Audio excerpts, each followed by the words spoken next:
Hello दोस्तों, आप सभी का स्वागत है आपके अपने चैनल जॉब जॉय में। तो दोस्तों, जैसा कि आप सभी को पता है, एसएससी सीजीएल भर्ती 2024 टीयर 1 का रिजल्ट यहां पे जारी हो चुका है। और दोस्तों, टीयर 1 रिजल्ट जारी होने के साथ ही रिजल्ट काफ़ी ज़्यादा विवादों में यहां पे घिर चुका है और ये विवाद यहां पे अभी तक थमने का नाम नहीं ले रहा है। और क्या है पूरा विवाद, और उसके बारे में हम इस वीडियो में बात करेंगे। और किस तरीके से यहाँ पे कैंडिडेट के मन में भारी असंतोष है उसके बारे में भी हम बात करेंगे। और इसमें आगे क्या हो सकता है, क्या क्या संभावनाएं हैं, क्या टीयर 1 का रिजल्ट यहाँ पे दोबारा से जारी हो सकता है, क्या टीयर 2 की जो डेट्स हैं वो यहाँ पे बदलने वाली हैं। तो दोस्तों, इन तमाम बिंदुओं पे हम डिटेल में बात करने वाले हैं इस वीडियो में। तो दोस्तों, पूरी जानकारी के लिए वीडियो को अंत तक जरूर देखें। और अगर इससे पहले आप हमारे चैनल पर पहली बार विजिट कर रहे हों तो सभी सरकारी भर्तियों की लेटेस्ट और ऑथेंटिक अपडेट्स पाने के लिए हमारे चैनल को जरूर सब्सक्राइब करें, साथ ही बेल आइकन को भी प्रेस कर लें जिससे आने वाली वीडियोस की नोटिफिकेशन आपको समय पर मिलती रहे। तो दोस्तों, पूरे मामले को समझने के लिए हमें चलना होगा यहाँ पे 5 दिसंबर की डेट में, जिस दिन एसएससी सीजीएल टीयर 1 का यहाँ पे रिजल्ट जारी हुआ। तो दोस्तों, रिजल्ट से पहले यहाँ पे रिजल्ट से पहले की बात कर लेते हैं। तो जिस तरीके का पेपर रहा, जिस तरीके से इसकी आंसर की जारी हुई, उसके बाद में दोस्तों यहाँ पे रॉ स्कोर यहाँ पे कैंडिडेट्स ने अपने कैलकुलेट कर लिए। और आंसर की जारी होने के बाद में जब यहाँ पे एक्सपर्ट्स के द्वारा, जो एसएससी के विभिन्न प्लेटफॉर्म पे तैयारी करवाने वाले टीचर्स के द्वारा एक एक्सपेक्टेड कट ऑफ का यहाँ पे विश्लेषण किया गया, आंसर की आने के बाद में पेपर के लेवल का विश्लेषण किया गया। तो दोस्तों, उसके आधार पर जो एसएससी सीजीएल टीयर 1 का कट ऑफ था वो यहाँ पे 140 तक यहाँ पे कट ऑफ एक्सपेक्टेड बताया गया था। और दोस्तों,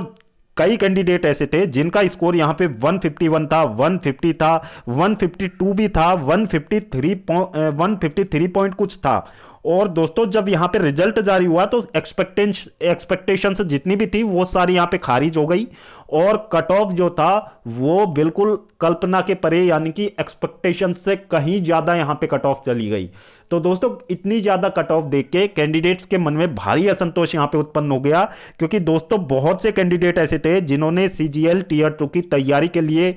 पैसे लगा के यहाँ पे कोर्स ले लिए थे, तैयारी उनकी अच्छे से चल रही थी, उनको पूरी उम्मीद थी कि सीजीएल टीयर 1 में उनका सिलेक्शन निश्चित रूप से हो जाएगा। क्योंकि दोस्तों, इस बार की जो वैकेंसीज थी सीजीएल टीयर 1 सीजीएल भर्ती 2024 में, तो दोस्तों यहाँ पे 17,000 से ज़्यादा यहाँ पे वैकेंसीज थी।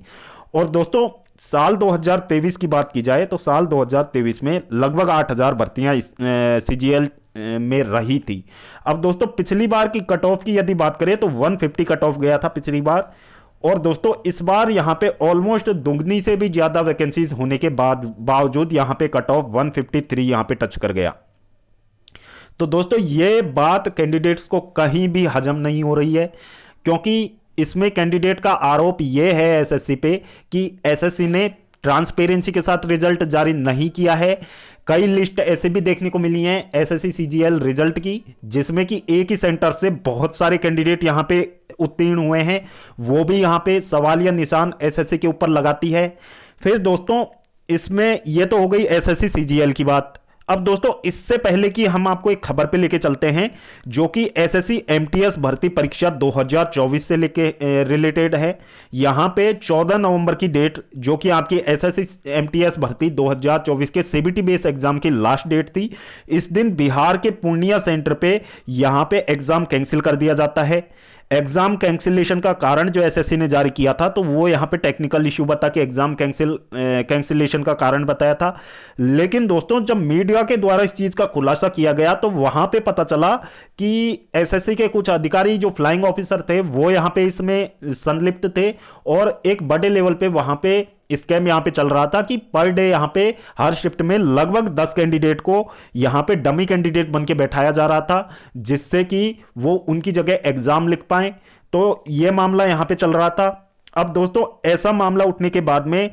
जो भी कैंडिडेट का एग्जाम यहां पे कैंसिल हुआ था, उनका एग्जाम 19 नवंबर को यहां पे कंडक्ट करवाया गया। अब दोस्तों, एग्जाम तो कंडक्ट हो गई, लेकिन दोस्तों यहां पे गिरफ्तारियां हुई, गिरफ्तारियों में बयान भी सामने आए और दोस्तों यहां तक भी सामने आया कि एसएससी में पास कराने के लिए 10 लाख रुपए में यहां पे डील भी की गई थी। अब दोस्तों डील की गई थी, मतलब जो एग्जाम उसमें सभी लोग यहां पे शामिल थे, उसमें टीसीएस के अधिकारी भी शामिल थे, कुछ एसएससी के अधिकारियों का भी हाथ होने की बात उसमें सामने आ रही थी, कुछ यहां पे जो सेंटर्स के मालिक थे वो पूरी तरीके से उसमें लिप्त थे। और दोस्तों उसमें यह भी बात सामने आई है कि यहां पे जो सेंटर्स के मालिक थे उनके एक ही नहीं, इसी तरीके के 6-6 एग्जामिनेशन सेंटर्स थे। तो सभी सेंटर्स पे हो सकता है, अब ये बात दोस्तों यहां पे खुल के सामने आई है, तो पैसों के लिए तो ऐसे लोगों ने वहां पे भी ऐसे स्कैम वहां पे भी करवाए होंगे। तो दोस्तों आप अंदाजा लगा सकते हैं कितने बड़े लेवल पे स्कैम हुआ था। अब दोस्तों इस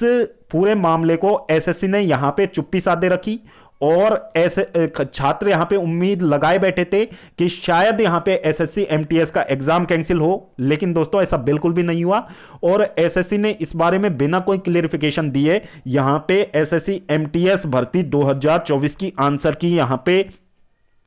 10 दिन के बाद, 19 नवंबर के बाद 10 दिन का समय लेके 29 नवंबर को यहां पे आंसर की भी जारी कर दी। अब दोस्तों आंसर की भी यहां पे एसएससी एमटीएस भर्ती की जारी हो गई, लेकिन दोस्तों जब एसएससी सीजीएल भर्ती 2024 का रिजल्ट यहां पे निकल के सामने आया तो वो अपने आप में चौंका देने वाला था। अब कैंडिडेट चाहते हैं कि यहां पे एसएससी इस रिजल्ट में पूरी तरीके से ट्रांसपेरेंसी से काम करे और रिजल्ट को पुनः समीक्षा के लिए भेजा जाए एसएससी के पास, और पुनः रिजल्ट को यहां पे संशोधित किया जाए, जिससे कि यहां पे जो योग्य कैंडिडेट हैं, जो जिनको पूरा विश्वास था कि उनका सिलेक्शन इस बार हो जाएगा, जो 1-1, 2-2 नंबर, 5-5, 6-6 नंबर, यानी कि जो अपने स्कोर से बिल्कुल सेटिस्फाइड थे कि उनका सिलेक्शन यहां पे हो जाएगा, उनको यहां पे मौका मिल सके। अब दोस्तों यहां पे इस पूरे मामले में अभी तक एसएससी की तरफ से कोई जवाब यहां पे देखने को नहीं मिला है। अब इसमें आगे जो एसएससी की तैयारी कराने वाले जो बड़े बड़े टीचर्स हैं, उनका यहां पे क्या मत है, उनका यहां पे स्टूडेंट्स के लिए क्या यहां पे संदेश है कि आगे किस तरीके से इन चीज़ों को यहां पे ऑपरेट किया जाए, जिससे कि कैंडिडेट्स के साथ में यहां पे पूरी तरीके से इंसाफ हो सके। तो दोस्तों इसके लिए यहां पे जो नीतू मैम हैं, जो केडी कैंपस की फाउंडर हैं और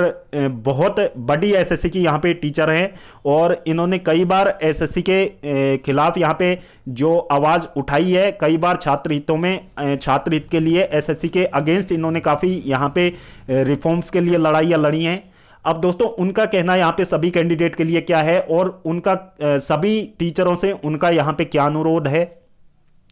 अब दोस्तों यहाँ पे नीतू मैम के अकॉर्डिंग कैंडिडेट्स की 3 मांग यहां पे एसएससी से होनी चाहिए।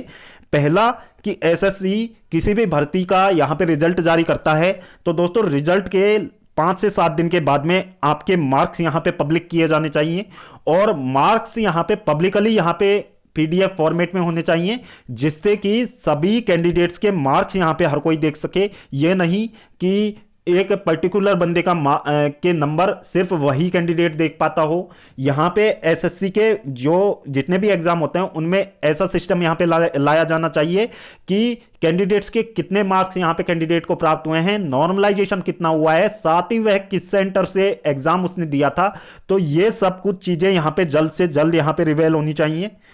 अब दोस्तों इसके अलावा दूसरी मांग यहां पे क्या होनी चाहिए कैंडिडेट के लिए, तो दोस्तों यहां पे ट्रांसपेरेंसी इन एसएससी, यानी कि एसएससी की जितनी भी एग्जाम्स होती हैं उनमें यहां पे पूरी तरीके से ट्रांसपेरेंसी होनी चाहिए। यानी कि जो एग्जाम सेंटर्स एसएससी द्वारा अलॉट किए जाते हैं उनकी यहां पे पूरी तरीके से समीक्षा की जानी चाहिए कि उन सेंटर्स पे जो एग्जाम देने के लिए उपयुक्त माहौल है या नहीं। क्योंकि दोस्तों ये बात 100% सत्य है कि कुछ कुछ एग्जाम सेंटर्स तो इस तरीके के होते हैं, वहां ना तो बिल्कुल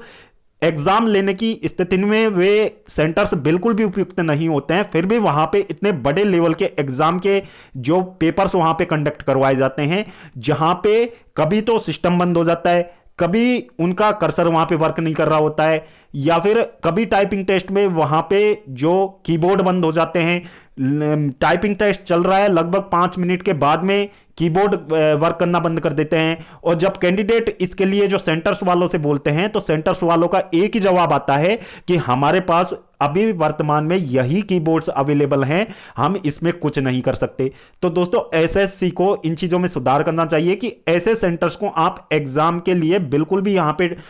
एग्जाम ना कंडक्ट करवाएं, ऐसे सेंटर्स पे, जिससे कि कैंडिडेट का पूरा करियर यहां पे दांव पे लग जाता है, जैसा कि अभी CHSL भर्ती 2024 के मेंस एग्जाम में देखने को मिला। क्योंकि वहां पे टाइपिंग की वजह से लगभग 25% कैंडिडेट ऐसे थे जिनका यहां पे सिस्टम वर्क करना बंद कर दिया, या फिर उन्हें बहुत ज्यादा यहां पे प्रॉब्लम्स का सामना करना पड़ा। क्योंकि दोस्तों वहां पे जो टाइपिंग स्पीड मांगी जाती है 35 वर्ड पर मिनट यहां पे मांगी जाती है, और 10 मिनट का यहां पे टाइपिंग टेस्ट होता है। तो दोस्तों टाइपिंग टेस्ट कैंडिडेट जिस तरीके से तैयारी करके आते हैं टाइपिंग टेस्ट की, तो 10 मिनट में 35 वर्ड पर मिनट की स्पीड से टाइप करना कोई आसान बात नहीं है, क्योंकि वहां पे एक्यूरेसी भी मेंटेन करनी होती है। तो स्टूडेंट जब टाइपिंग करना स्टार्ट करता है तो उस समय पे एक रिदम बनाते हुए टाइपिंग करना स्टार्ट करता है। पहले कैंडिडेट धीरे धीरे टाइपिंग करना स्टार्ट करता है, और जब आधा समय यहां पे निकल जाता है तब तक कैंडिडेट की उंगलियां कीबोर्ड पे सेट हो जाती हैं, जिसके बाद कैंडिडेट अपनी स्पीड और इफिशियंसी को यहां पे बढ़ा पाते हैं। लेकिन दोस्तों जब आधे समय के बाद में ही आपका कीबोर्ड यहां पे बंद हो जाता है, सिस्टम ऑफ हो जाता है, उसके बाद में टाइपिंग टेस्ट आपका 5 मिनट समाप्त होने के बाद में, यानी कि 6 मिनट से ही स्टार्ट होगा। लेकिन दोस्तों जो आपने पूरा जो टाइपिंग अभी तक किया है, जो रिदम आपने सेट किया है, वो यहां पे दोबारा से कैंडिडेट को बनाना होता है, जो कि कैंडिडेट उसके लिए बिल्कुल तैयार नहीं हो पाते हैं, और वो 10 मिनट का समय ऐसे ही निकल जाता है, जिससे कि कैंडिडेट पूरी तरीके से टाइपिंग टेस्ट यहां पे पूरा अटेम्प्ट भी नहीं कर पाते हैं और उनका टाइपिंग बिगड़ जाता है। तो ऐसे सेंटर्स को यहां पे एसएससी को ऐसे सेंटर्स की समीक्षा करनी चाहिए। ऐसे सेंटर्स पे बिल्कुल भी एग्जाम सेंटर नहीं देना चाहिए कैंडिडेट को। तीसरी चीज यहां पे कि एसएससी में वेटिंग लिस्ट का भी प्रावधान होना चाहिए, क्योंकि दोस्तों बहुत बार ये हर साल की बात है, हर साल एसएससी में भर्तियां निकलती हैं, और दोस्तों हर साल एसएससी में लाखों अभ्यर्थी एग्जाम देते हैं। उसमें जो रिपीटर्स कैंडिडेट होते हैं, जिनके पास ऑलरेडी कोई अच्छी जॉब होती है, वो फिर भी एग्जाम देने आते हैं। किसी किसी कैंडिडेट को वाकई में जरूरत होती है, तो कोई कैंडिडेट ऐसे होते हैं जो अपना ईगो सेटिस्फाइड करने के लिए वहां पे दोबारा एग्जाम में अपीयर होते हैं, और एग्जाम में रिपीटर्स कैंडिडेट लगभग 50% सीटों पे यहां पे सेलेक्ट होते हैं, और 50% सीटों पे सेलेक्ट होने के बाद में बहुत से कैंडिडेट ऐसे होते हैं, उनमें से 90% कैंडिडेट ऐसे होते हैं जो यहां पे डीवी में भी उपस्थित होते हैं, और फिर डीवी के बाद में यहां पे ज्वाइन भी नहीं करते हैं, और वो वैकेंसी यहां पे रिक्त यहां पे चली जाती है, जिससे कि जो योग्य उम्मीदवार है उसको यहां पे जॉब नहीं मिल पाती, क्योंकि एसएससी में वेटिंग लिस्ट का प्रावधान है ही नहीं। तो एसएससी को यहां पे वेटिंग लिस्ट का भी प्रावधान लाना चाहिए, जिससे कि यदि कोई कैंडिडेट इस तरीके से सीट को यहां पे छोड़ता है तो वो सीट बिगड़ने की बजाय किसी योग्य उम्मीदवार को मिले। क्योंकि दोस्तों वर्तमान समय में जो यहां पे